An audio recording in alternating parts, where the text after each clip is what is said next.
не живем так долго, как нам хотелось бы. Сердечно-сосудистые заболевания очень сильно помолодели. Цитадель зла. Очень много факторов риска. Оторвался тромб, человек умер. То, что является наиболее частой причиной внезапной смерти. Гипертонию называют тихим убийцей. Половина пациентов просто не знают, что у них есть давление. Что такое тромбы? Если 60% это у нас инфаркты, то 90% это у нас инсульты. Живу я и не знаю. Не нужно демонизировать холестерин. Выпил таблетку, успокоилась головная боль, и ты забыл. Уже нужно обзавестись тонометром. Люди умирают моментально от инфаркта. К сожалению, да. Как жить, когда вокруг столько соблазнов? С тобой очень интересно.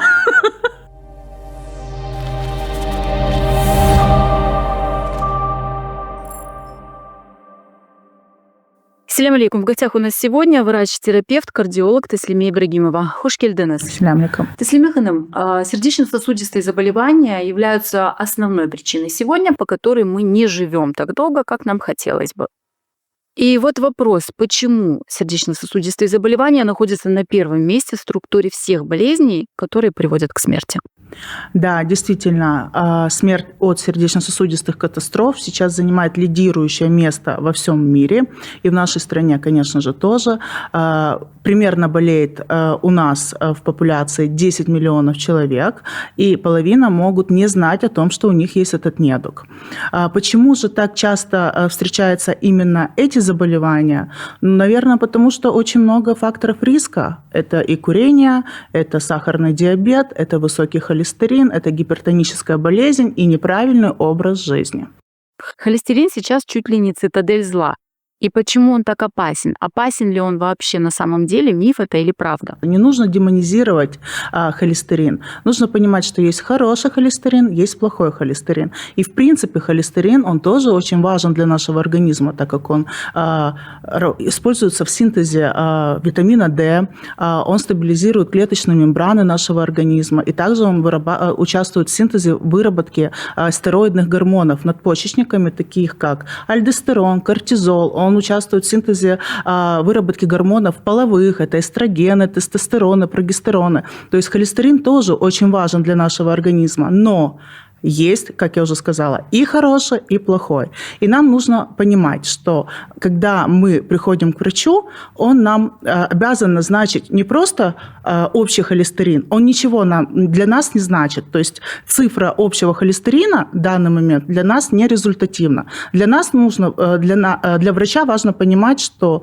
мы сдаем общий липидный профиль, где выявляется холестерин высокой плотности, это хороший холестерин, и холестерин низкой плотности. Это плохой холестерин. И в дальнейшем врач уже определяет факторы риска развития атеросклероза. Угу. Атеросклероз – это тоже основная причина, по которой появляются сердечно-сосудистые заболевания. Это уже следствие повышения плохого холестерина, это следствие курения, это следствие неправильного образа жизни, употребления вредной пищи. Все это влияет на формирование атеросклеротических бляшек в сосудах.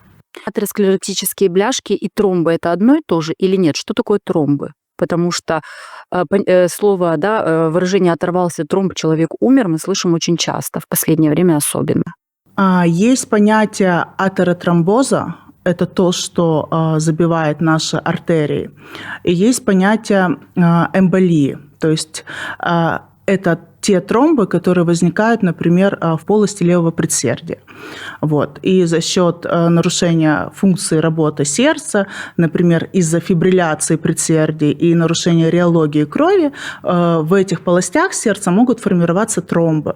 Вот это эмболический тромб, а атеротромбоз – это те тромбы, которые формируются в артериях, закрывают просвет наших сосудов, и в дальнейшем может тоже за счет нарушения реологии крови, густоты крови сформировать тромб, грубо говоря, оторваться и вызвать или инфаркт, или инсульт. А какая причина тромбов в нижних конечностях? Тромбы в нижних конечностях образуются в основном в венах. нижних конечностях. Причина возникновения тромбов в нижних конечностях – это в первую очередь варикозная болезнь нижних конечностей. Это длительное оперативное вмешательство, это лежачий образ жизни, малоподвижный образ жизни. Поэтому это вот и есть основная причина. И самое основное грозное осложнение тромбов вен нижних конечностей – это тромбоэмболия, это ТЭЛа сокращенно. То, что является наиболее частой причиной внезапной смерти у пациентов. Что вызывает гипертонию и почему сегодня гипертонию называют тихим убийцей? Гипертония является тихим убийцем только потому, что не все пациенты обследуют себя на это заболевание, на этот недуг, и половина пациентов просто не знают, что у них есть давление, а все инсульты, инфаркты в первую очередь возникают как следствие высокого давления. Если 60% это у нас инфаркты, то 90% это у нас инсульты, следствие гипертонической болезни. Причин гипертонии очень много. В первую очередь, в 95%, конечно же, это неизвестно, почему возникает гипертония, но основные факторы – это, как я уже говорила, и курение, и алкоголь, и неправильный образ жизни, это сахарный диабет, это атеросклероз. То есть вот те факторы, на которые мы можем как-то влиять, за ними, конечно же, пациент должен следить, наблюдаться у врача, внедрять в свой образ жизни правильное питание, отказаться от курения, алкоголя, следить за своим сахаром, следить за липидным профилем, следить за своим гемоглобином и наблюдаться у кардиолога.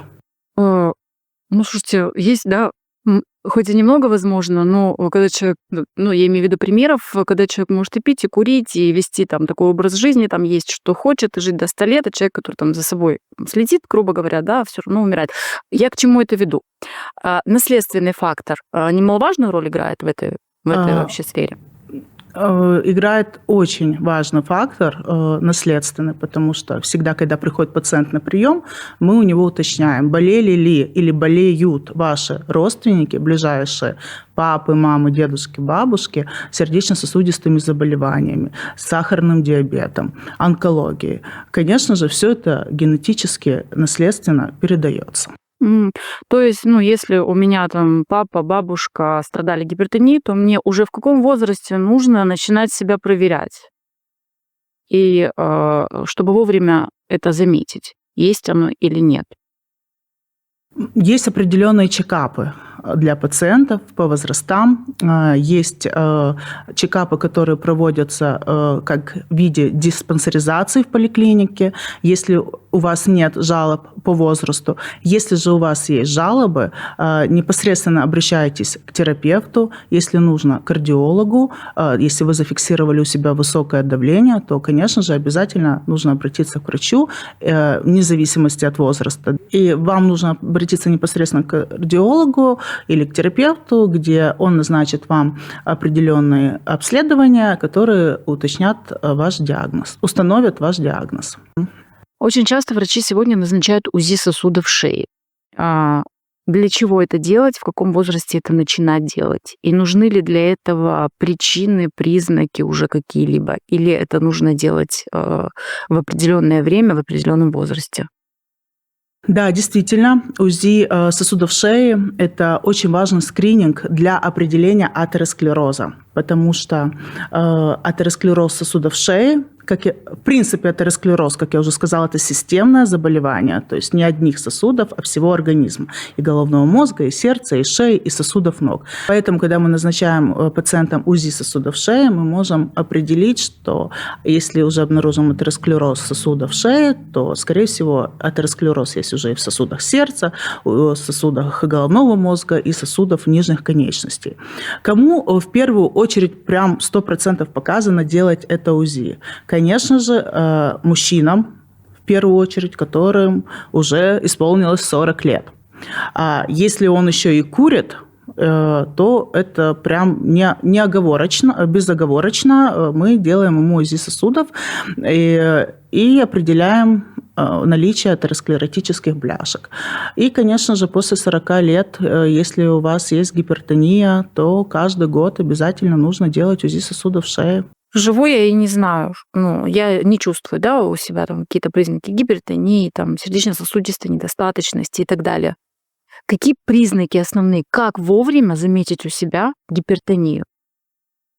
Если вы себя чувствуете хорошо, у вас нет никаких жалоб, но вы волнуетесь за свое здоровье, опять-таки нужно обязательно посетить врача, который вам назначит, если нужно, обследование, скажет вам измерять давление в течение недели, хотя бы 2 недель, записывать его в такое у нас есть понятие дневник давления, записывать утром и вечером, и можно будет тогда определить, есть ли у вас гипертония или нет. А какие признаки? Потому что часто просто испытывая головную боль, например, выпил таблетку, успокоилась головная боль, и ты забыл. Стоит ли на это обращать внимание? Или какие вот основные признаки гипертонии? Конечно же, стоит. Если у вас частые головные боли, я считаю, что это уже тот сигнал, когда нужно начать измерять давление. То есть уже нужно обзавестись тонометром, хоть вам уже, я думаю, вы девушка молодая, но тем не менее тонометр нам необходим, и потому что инсульты, инфаркты очень помолодели. Недавно был случай, когда у 28-летнего парня случился обширный инсульт. Поэтому это не смешно, хотя иногда молодые люди смеются и говорят, что они полны здоровья и все у них хорошо, а вот на фоне полного покоя. Да, а вот такие ситуации, к сожалению, случаются. Поэтому нет ничего постыдного, если вы приобретете тонометр и будете, если вам необходимо, не каждые 5 минут, конечно же, а вот при необходимости, конкретно при головной боли, чтобы понимать, исключить это головная боль, напряжение, мигрень или давление, измерить его и с теми нормативами, цифрами, которые у вас будут на тонометре, обратиться к врачу. О признаках гипертонии мы поговорили, и теперь хотелось бы узнать, какие признаки первые у инфаркта. Но очень часто на сегодняшний день люди умирают моментально от инфаркта на работе, в транспорте. Да? Вот какие признаки у инфаркта? Как у себя заметить инфаркт? Как понять, что это его признаки вообще? К сожалению, да. Как уже мы говорили, смерть от сердечно-сосудистых катастроф сейчас лидирует, потому что пациенты не обследуются, не лечатся, не знают, что у них есть атеросклероз, который приводит к тем же инфарктам. Как же определить признаки у себя того, что у вас инфаркт? Вы, наверное, возможно, ранее в школе, может быть, в университете слышали о таком понятии, как грудная жаба. То есть это сильно сжимающая, распирающая боль в грудной клетке, которая может радиировать в левую руку, в лопатку. Она может типичной быть вот такой, да, может быть нетипичной. То есть иногда у пациента может просто болеть желудок по типу кинжальной боли, где очень часто можно спутать инфаркт с язвой, с обострением язвы желудка. Вот. В любом случае, при возникновении таких симптомов обязательно нужно обратиться к врачу, который уже и определит, и дифференцирует, какая боль и какое заболевание сейчас предшествует. Но 100% не ждать, не пить обезболивающих и не думать, что оно пройдет. Потому что, к сожалению, именно вот такие моменты у пациентов, которые считают, что это пройдет через 5-10 минут и осложняют следствие этого заболевания. То есть летальный исход. Лечебное голодание, как это сейчас модно говорить, или же диеты, как это влияет на сердечно-сосудистую систему? Действительно ли это так вот обнуляет и возвращает в исходное наш организм, наши сосуды? Конечно же, нет. Дефицит – это в своем роде стресс для нашего организма. Я приверженник того, чтобы не вводить свой организм в стресс. Любое голодание, дефицит калорий – это стресс, а стресс – это всегда пагубно влияет на наш организм и, соответственно, тоже приводит к каким-либо последствиям. Понятие «правильное питание». Как жить, когда вокруг столько соблазнов? Как Мне самой очень интересно. Потому что я тоже дама не маленькая, постоянно мучаюсь, то худею, то толстею. Вот. Сложно, очень сложно, потому что соблазнов у нас очень много вокруг, но видя пациентов, видя то, что с многими происходит, учитывая, что неправильное питание, тоже курение, как уже говорилось неоднократно ранее, приводит к таким вот последствиям, как атеросклероз, и вследствие к ишемической болезни сердца, к инсультам, и впоследствии к смерти. Конечно же, нужно себя сдерживать, да, стараться хотя бы придерживаться средиземноморской диете, да, хотя минимум 2 раза в неделю есть рыбу, в которой достаточно аминокислоты, употреблять больше зелени, фруктов, злаковых. Что с солью? Говорят, она способствует развитию гипертонической болезни. Есть ли какая-то норма потребления соли? Ежедневная, например. Да, для пациентов у нас есть ограничение употребления поваренной соли до 5 грамм в сутки, так как задержка этой соли влияет на задержку жидкости в сосудистом русле, которая, в свою очередь, тоже может приводить к повышению давления. Ну, алкоголь и курение туда же, я так понимаю, да? Алкоголь, в первую очередь, это токсин. А токсин – это тоже, как вы понимаете, имеет пагубное влияние на наши внутренние органы, приводящее к дистрофии, а вследствие к нарушению работы этих органов. Поэтому, конечно же, курение приводит к атеросклерозу. Прямая связь возникновения атеросклероза. Сегодня большинство врачей, как один, говорят, что настоящая эпидемия – это сидячий образ жизни. Что скажете? Да, потому что гиподинамия сейчас у очень многих пациентов, у меня даже, возможно, она есть, потому что после обхода с 9 часов ты сидишь и работаешь за компьютером. Хочешь ты этого, не хочешь, ты делаешь свою работу сидя. Конечно, в свою очередь, лучше находить время для прогулок. Минимум 30 минут в день показано, доказано, что снижает риски сердечно-сосудистых заболеваний пешей ходьбы после работы. Вот. Велосипедная прогулка, плавание, умеренный бег – все это показано для того, чтобы наши сосуды были в тонусе, чтобы лишний вес не нарастал, чтобы сахар не повышался, холестерин в большей степени уменьшался, хотя, опять-таки, холестерин, конечно же, если плохой, повышен, это снижается только медикаментозно, ни диета, ни физическая нагрузка этому не способствуют, но все друг друга дополняет. Как высокий холестерин влияет на работу мозга? Как уже было сказано, что мы распределили, да, есть плохой и хороший холестерин.